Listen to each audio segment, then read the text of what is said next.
pemerintah sudah mempersiapkan agar proses kegiatan belajar bisa berlangsung pada tanggal 5 Januari. Ada 587 sekolah yang masih dalam proses pembersihan, ini dipercepat. Target kita adalah pada tanggal 4 Januari sudah selesai, namun memang masih akan ada proses belajar mengajar yang dilakukan di tenda, yaitu sebanyak 54 sekolah. Hari ini kami akan menyampaikan perkembangan terbaru penanganan bencana di Aceh, Sumatera Utara, dan Sumatera Barat. Sekali lagi kami tegaskan bahwa Bapak Presiden memerintahkan seluruh jajaran kementerian, lembaga, TNI, Polri, pemerintah daerah terus mengerahkan segala daya upaya untuk percepatan penanganan pasca bencana. Kami mewakili pemerintah menyampaikan terima kasih dan apresiasi sebesar-besarnya kepada seluruh masyarakat, relawan, jajaran TNI, Polri, ASN pusat dan daerah, serta para pekerja swasta yang bekerja keras dalam penanganan bencana ini. Dan ini adalah kunci utama kegotong royongan ini untuk memulihkan Sumatera. Bapak, Ibu, dan saudara-saudara yang saya hormati, pertama, saat ini lebih dari separuh kabupaten kota yang terdampak telah beralih dari fase tanggap darurat ke fase transisi, rehabilitasi, dan rekonstruksi. Di Aceh, terdapat 7 kabupaten kota yang sudah masuk ke fase transisi, rehabilitasi, dan rekonstruksi. Sedangkan 11 kabupaten kota di Aceh masih memperpanjang masa tanggap darurat. Di Sumatera Utara terdapat 8 kabupaten kota yang sudah masuk ke tahap transisi, rehabilitasi, dan rekonstruksi, dan 8 kabupaten kota masih tanggap darurat. Sedangkan di Sumatera Barat terdapat 10 kabupaten kota yang masuk ke fase transisi, rehabilitasi, dan rekonstruksi, dan masih ada 3 kabupaten kota yang berada dalam fase tanggap darurat. Daerah yang melakukan perpanjangan status tanggap darurat tersebut, ini dimaksudkan bertujuan agar daerah benar-benar siap masuk ke fase rehabilitasi dan rekonstruksi. Yang kedua, terkait dengan isu listrik, air, dan jaringan komunikasi. Terkait listrik, pengiriman genset, mobil penjernih air, truk tangki, sumur siap pakai, toilet darurat, dan berbagai alat lainnya terus dan berlanjut terus ditambahkan, diperluas pengoperasiannya. Sedangkan terkait telekomunikasi, jaringan telah kembali normal di 14 kabupaten kota. Untuk daerah yang belum pulih, ditambahkan Starlink, kami saat ini menambah 280 unit, dan bersamaan dengan itu percepatan pemulihan jaringan komunikasi terus dilakukan. Yang ketiga, terkait dengan pelayanan kesehatan, pemerintah terus melakukan pengiriman, fasilitasi relawan, para dokter, spesialis, dokter umum, dan juga calon dokter yang intensif, menjadi relawan kesehatan di daerah terisolir dengan fokus pada layanan kesehatan dasar, bedah minor, dan trauma healing. Yang alhamdulillah perlu kita syukuri, saat ini seluruh RSUD telah beroperasi, masih ada sebagian yang belum beroperasi penuh. Sedangkan puskesmas dari 867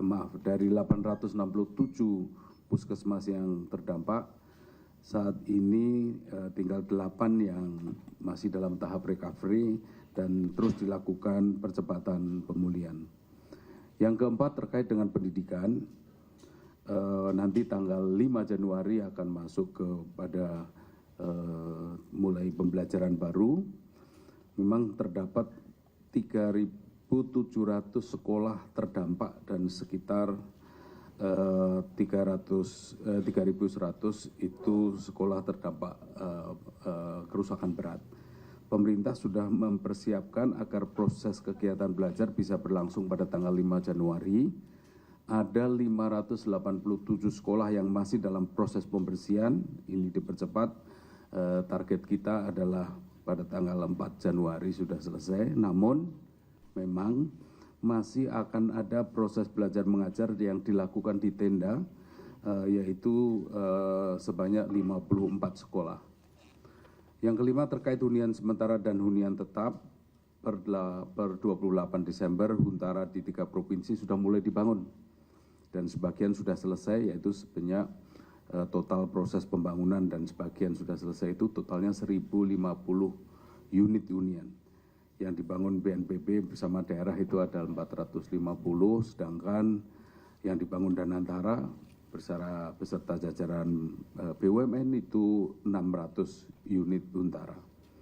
Dan yang keenam terkait dengan aktivitas ekonomi, di Aceh itu ada 120, saya ulangi lagi, di Aceh terdapat 112 pasar tradisional yang terdampak. Ini saat ini 18 sudah sepenuhnya beroperasi. Di Sumut ada 47 pasar terdampak. Kini 46 pasar sudah beroperasi, masih 1 yang dalam proses percepatan. Di Sumbar ada 3 pasar terdampak, kini 2 pasar sudah mulai beroperasi, ada 1 dalam proses percepatan pemulihan. Pemerintah akan terus mempercepat kembali aktifnya pasar-pasar tradisional ini melalui penataan infrastruktur, pembersihan, dan juga dukungan keterlibatan dari KL-KL yang terkait. Saya kira itu Pak Mensesnek, yang dari saya kembalikan ke Pak Mensesnek. Terima kasih. Baik, terima kasih Profesor Pratikno. Kami mohon izin selanjutnya dari Panglima TNI berkenan menyampaikan perkembangan.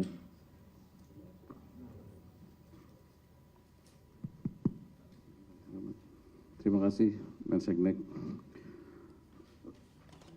Pelibatan personil TNI pada tahap rekonstruksi dan rehabilitasi sejumlah 37.910 orang, termasuk penambahan 15 batalion, yaitu dari 5 batalion seni, kemudian 10 batalion teritorial pembangunan, yaitu akan membantu pemasangan jembatan beli, kemudian pembuatan huntara dan huntap, pembersihan lumpur yang ada di sekolah, pesantren, jalan, dan fasilitas umum lainnya.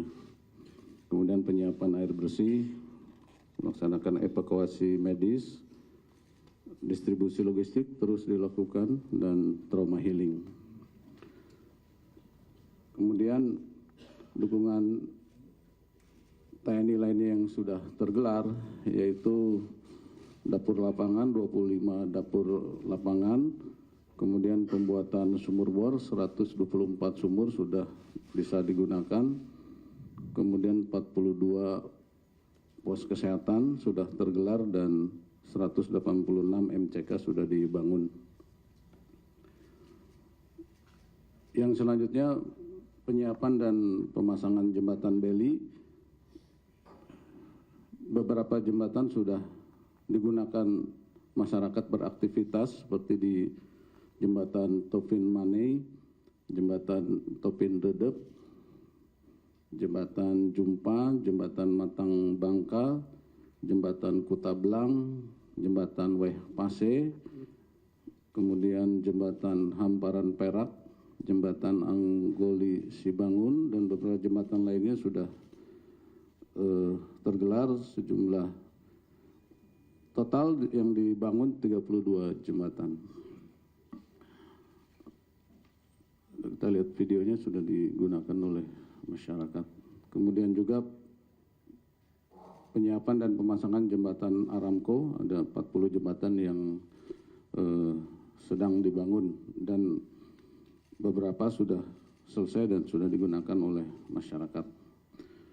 Selanjutnya, pengerahan alutsista TNI menggelar 89 unit terdiri dari pesawat, kemudian heli dan KRI.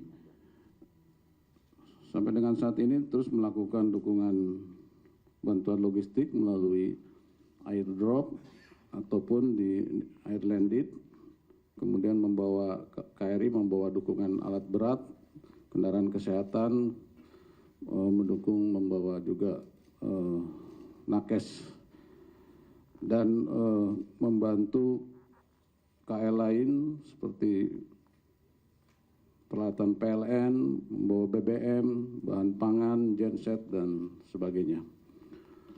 Adapun logistik yang sudah didistribusikan sejumlah 2.669,53 ton, yaitu melalui Angkatan Udara dan airdrop dan melalui KRI dan kapal ADRI dan bantuan melalui jalur darat. Demikian yang bisa disampaikan. Terima kasih. Subscribe, share, like, and comment. Subscribe, share, like, and comment. Subscribe, share, like, and comment. Subscribe, share, like, and comment. Subscribe, share, like, and comment.